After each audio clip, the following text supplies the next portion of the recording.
continuous piece, but It says live stream offline. let's take a look. Let's just really quickly check this out. Oh yeah, it's going in the next video. Looks like it's cut out. It says live now. Let me check this real quick. Yeah, we're good. Weird. We're good. I just checked the YouTube page. We're good. All right, let's keep it rolling here. So I'm gonna reload this. here we are. We're talking about your branding. So you can still hear me, right? Yeah, I can hear you. Okay, awesome. So your brand is something that's really exciting because first off, it's super minimalistic, which is always fun. It's always fun to do that in-house, especially all the black and white and all that stuff. And you had just launched your brand, essentially your artist project, right before coronavirus. You have that focus in the minimalistic sound and the minimalistic picture. And you were just talking about the shift from your previous artist project. Tell me a little bit about like what went into forming the Tanner Dixon brand.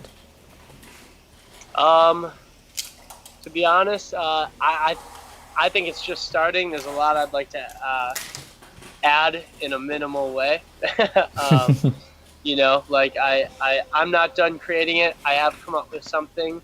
I'm really stoked to try to incorporate that. You know, I love messing around, even just on my phone with, you know, these apps that are actually so good. You know, Yeah. like these apps are amazing. You can get so much done. I'm listening to you. I'm and just so, putting in some lights real quick. Oh yeah, I'm just trying to incorporate new, fresh ideas. I love looking at people on, you know, Instagram and just staying inspired.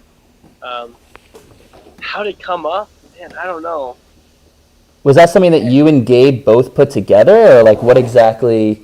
Like, did you just come up with the idea yourself, or? I mean, obviously there's some consciousness to it. No. Yeah, we all came up with it. Me and the whole management team kind of came up with like keeping it black and white. What I really like to do is kind of go in eras. I'm attached to artists who go era by era, almost kind of by album. You know, like so. It'll be like one album. They'll just stick to all black and white, and that will be the brand. It's just easy to attach to. Next, it'll be vibrant, full of colors. That's like the next chapter. It's easy to just like stay with the artist and his vision, in my opinion. Yeah. When you do stuff like that. So yeah. That's so. Are you Go suggesting that this might change over time? Yeah, I mean, definitely. I think that if you keep it the same too long, people are going to get bored and it's going to get stagnant to you. You're not. It's all about you, honestly. It's all about the artist, and you got to keep it fresh for yourself. You know, like you got to be excited. It's not only the music; it's the images. You know, it's the you as an artist. You know, that's one of the fun parts too. You know, like it's fun to make logos, brands, all that fun stuff. You know. Yeah. So, I personally enjoy that. I think that's 50% of it for me. Like, I'll make music and I'll just make art. Yeah. And I'll form an idea as a package brand instead of just like, here's my song, you know, like. Yeah. And I've got this whole package that I'm excited to unleash instead of just like a song. Yeah. Well, something that I feel like I've learned personally, you know, a lot of people talk about making music that speaks to you or that kind of is an expression of your emotions. And it sounds very cliche and almost fake, but I truly believe that especially people who are inclined to make music, like people who are inclined to make music are also the same type of people who think music. Like, I don't know about you, but like I think emotionally with music. Like if I have a bad day, maybe I'm listening to crazy heavy dubstep or like hard house. If I'm like in my feels, maybe I'm listening to like feelsy house. I feel like what comes out into the Ableton, into the DAW is like what you're feeling. And then the visuals are maybe something that attach to that. And it's not really something that you have to sit down and some people like to, especially like the managers, right? Like managers want to help you make this like a sellable product, but especially the artist, it's more of just kind of like, hey, what's coming out of your head? What's speaking to you in this moment? And when you're able to let that creativity flow out of you, that's usually what is the most cohesive brand and the most cohesive messaging. Yeah, I mean, I definitely think it goes vibe or day, music, art. But every once in a while you'll have the I'm just fucking around on this app, or you see an image that almost inspires music. I don't know if that ever happens to you, but like, so I'm also very visual, like, so something, I see some kind of video or I don't know, like picture, image. Sometimes I'm making something and I'm like, I kind of want to make a song that sounds like this image, Yeah. and then I can go off that vibe too. Yeah, I definitely think that it all stems from the same creativity, the same place. Yep, absolutely. So let's talk a little bit about, I mean, you've been working with Gabe, and I imagine you're working with the rest of that whole, I only really know Gabe, I don't really know the rest of that group, but I imagine that's part of the larger management group that you're working with? Uh-huh. Yeah. So how long have you been working with them? So it's been about, I'd say 8 months now. Nice. I mean, 8 months. I feel like I don't even want to count 6 of them. Like just without how long everyone's just been inside. Like Yeah, dude. doing nothing. Like I'm waiting to really put in the work and like do. And like, I'm making music every day, but it's just like until I want to hit the ground strong with it. It's just like everything's back open again. Yep. Yeah, So absolutely. I feel like this is kind of a little period of not counting totally. Yeah, but it also gives you an opportunity to really create a runway, and I mean, you have the opportunity to create so much content that you then don't even have, like, you can like, it's almost like focus on making music, and then let's call it a year from now, a year and a half. I don't even want to try to guess when, but like, let's just pretend when it's all back to normal. Then it's like, it's just shows. You already have this plethora of content that you've built out, label shopping or however you want to release that. In a way, you can still be really productive with all this. Dude, yeah. I guess I worded that poorly. I knew what you meant. You just launched your project. You were ready to do X for it. Now you're not able to, so you're going to do Y instead. Makes perfect sense. Totally get it. We're just EPs, packaging, emailing A&R, stuff like that. Like that's mainly what has come down. I feel like a studio producer, just a producer, not like somebody goes out and plays shows right now, which isn't a bad thing. But like I said earlier, I like to keep it fresh. I like to keep it, like freshly motivated. Even just going to shows around here, like. Now you did do a live stream set the other day, huh? I did. How was that? I tuned in. I know it was great, but you tell the viewers, how was that? It was the first time I had done that. I know a lot of DJs have been doing like these live streams and stuff. I had my buddy Apollo XO. He does like he has this crazy green screen room, and he had the top camera and everything. So that was cool. I feel like I had like a standout. You did. I actually remember being really impressed with the visuals. They were, again, perfectly on brand. Yeah, the black and white. I really like the nature drone shots. Yeah. But yeah, I feel like I had a fun time. Like it felt really cool to play to shows or to play to people. Felt like playing a show again. And there was one point where Mia Khalifa hosted it at the end. No, did you see that? I didn't see that part. What? Yeah. So it just went from like 80, 90 people to just like 500 all of a sudden. Like that. Everyone was just like, why is Mia Khalifa posting this? I'm going to see how much battery I have. That's incredible. If you need to run and get your battery phone, I'll do a stand-up bit while you're running to get it. It'll take me 2 seconds. Yeah, do your thing. Do your thing. Go ahead and cut to myself and keep you guys entertained that are watching. So for those of you that don't know, again, this is the green room, and the idea behind the green room is that we are trying to give you an insight into what's going on within the music industry. And you know, the reason we started this, frankly, was during the coronavirus. Obviously, for us, we don't have the opportunity to go out to live shows. We don't have the opportunity to be producing. We don't have the opportunity to do a lot of the things that we have to do. So the green room is, look, at some point this thing is going to be over. At some point these things are going to end. And we want to give you all who are watching an opportunity to understand what it's like for those of us who are in the scene constantly, how we got here, what we can do. And just like that, right as I finish this explanation, Tanner is back, and I don't know if he can hear me, but I feel like I've kept the audience's...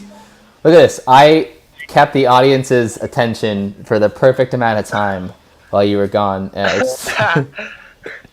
Okay, I'm back. You're good, bro. You're good. You're good. You're good. You're good. Take your time. Oh, we got Renee in the chat. Again, quick reminder to everyone on Instagram. Full audio on both of our ends can be watched on the Lunar Lounge YouTube page. That link is in our bios. Check that out to watch this full stream. We've got Tanner Dixon back. Phone is charged. Where were we? So we were talking about your work with this management group. Crazy, because it's like you haven't really been able to work with them. You've been focusing on producing, packaging EPs. This leads me to believe that you've got a lot of unreleased that you're sitting on. A lot in the works. I keep getting better, so I keep like tossing old tracks. Like this sucks now, and I like, you know, get rid of the old junk or try to make it better. But yeah, man, I've been grinding my ass off. I've been spending a lot of time in Chicago working with these crazy production engineers and just audio engineers. I don't know if you've heard of Waves plugins. Oh, of course. That's awesome, dude. So yeah, I went down to Chicago recently and started working with my friend who's really good as it is. And he's like, yeah, I got one of the guys who makes Waves plugins coming in. And no way. He was just like working on my song, and then like this guy was just like, let me get in there, and he just started like using all these crazy plugins and just like, I was just like, what is going on? And I just saved all of the things that he did. Use audio racks and effects racks and stuff now. That's the dream. Let me ask you. Let me ask you your opinion on something here. We're turning a little conversational. I feel like I've been getting a lot of flack from my friends being like, you know, release a track already. But I find myself, you know, I've been doing this for about almost 3 years, realistically, you know, 2.5, just because between the working Lunar Lounge and the day job, I have less time than, you know, the average producer. But, you know, don't complain about time. When you find yourself constantly getting better and better in each track that you make, right? Like the next one is just so much better than the last one. I mean, how do you, this is both a question for me personally, but also just kind of the audience, how do you find, like, when is it just good enough? At what point is it good enough for you to release? To be honest, I have so much that I throw away. Just because of that reason, you know, like, but I really, really just try to structure it out and the thing is, like, if I structure a track out rather than making like a 8-bar loop that like bangs, you know, like I get a lot more done.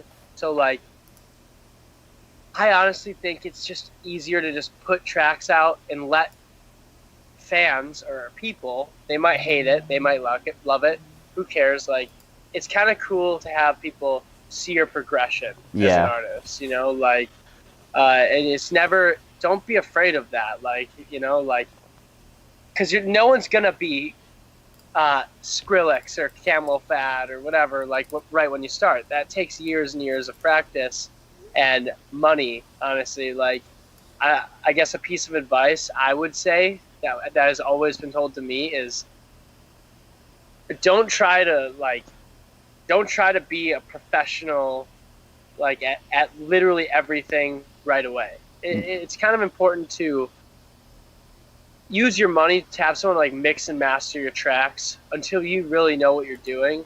And like people will be like, "Oh, you don't do it all yourself," like, or like, here's the thing: no one's gonna really get. People want to hear good music, like.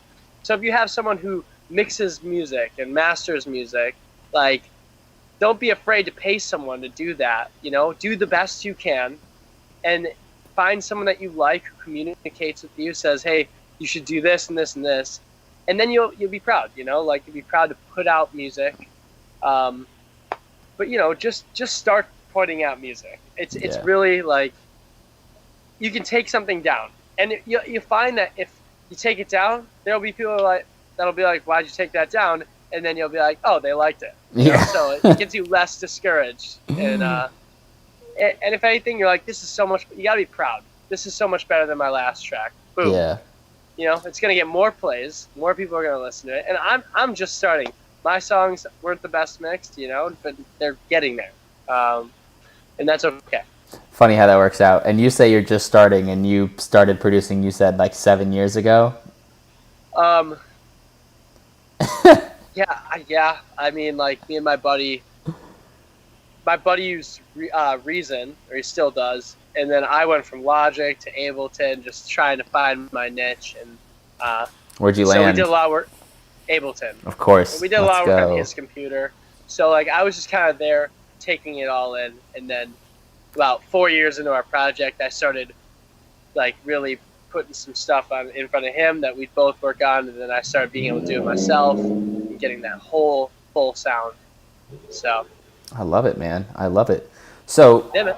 Coronavirus ends. It's God knows when. You've cranked out another 100 tracks. Who knows what's next for you? I mean, what is on your personal radar of things that you want to accomplish, both in coronavirus and after and beyond? Just open-ended question.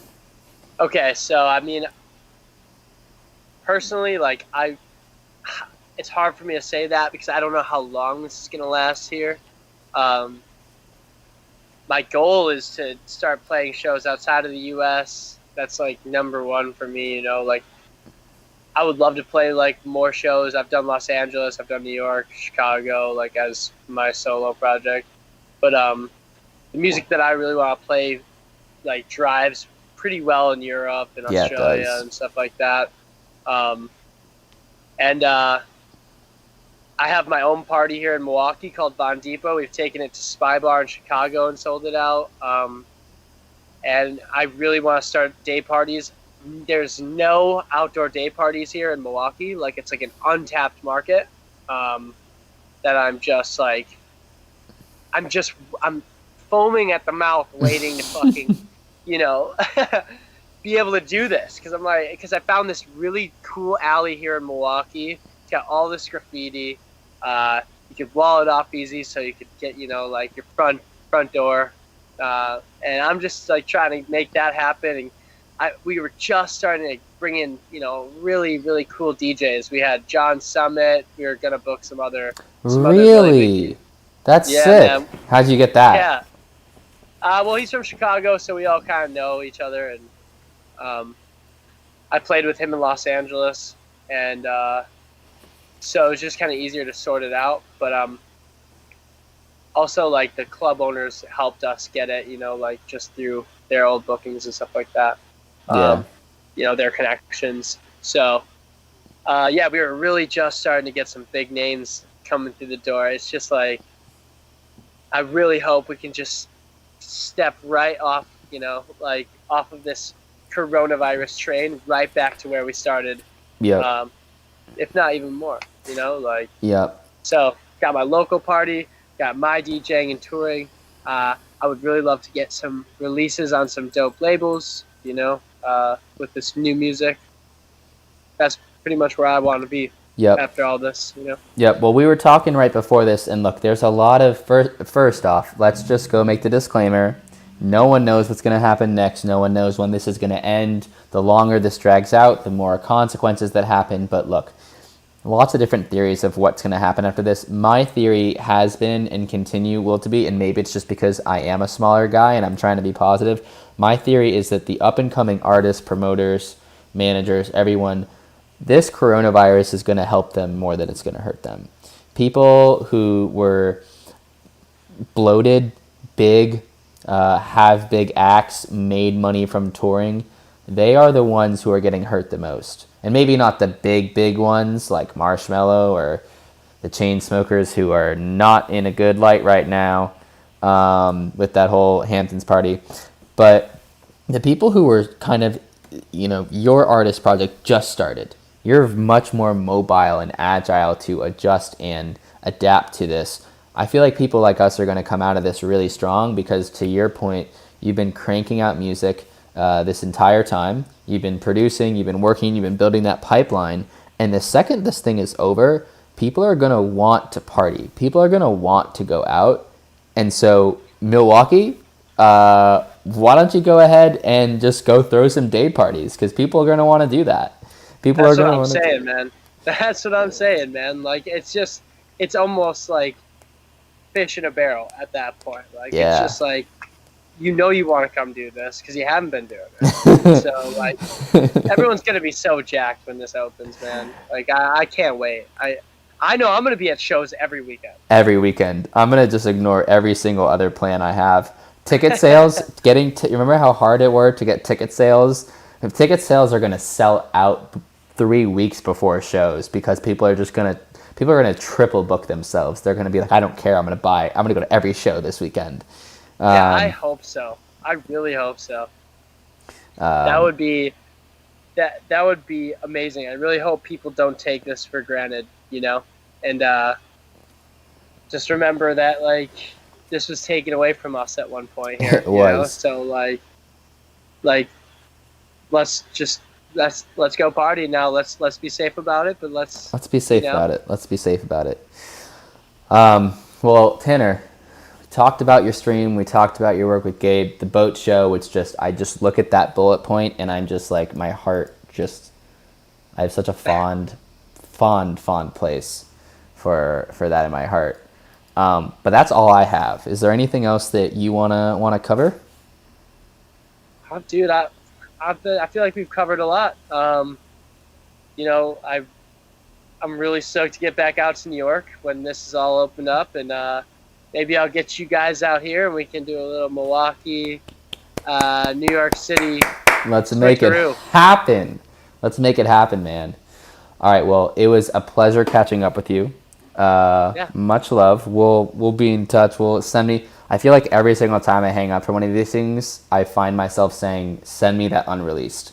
So send me the unreleased. And thanks everyone for tuning in. So for those of you checking us out on Instagram and haven't heard of us before, we are Lunar Lounge.